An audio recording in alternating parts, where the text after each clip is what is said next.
চীনের সহায়তায় তিস্তা নদীর সমন্বিত ব্যবস্থাপনা ও পুনরুদ্ধার প্রকল্প বাস্তবায়নের আগ্রহ জানিয়েছে বাংলাদেশ।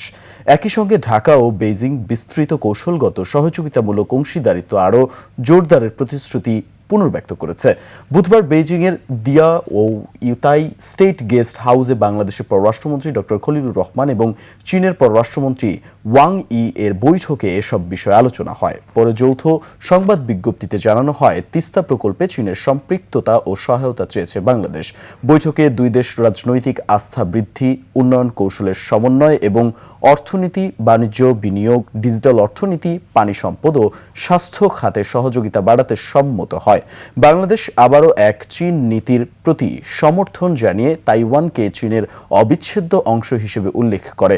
অন্যদিকে চীন বাংলাদেশের স্বাধীনতা, সার্বভৌমত্ব ও ভৌগোলিক অখণ্ডতার প্রতি সমর্থন পুনর্ব্যক্ত করে। পাশাপাশি রোহিঙ্গা সংকট সমাধানে বাংলাদেশ ও মিয়ানমারের মধ্যে আলোচনায় সহায়তা অব্যাহত রাখার আশ্বাস দেয় বেইজিং।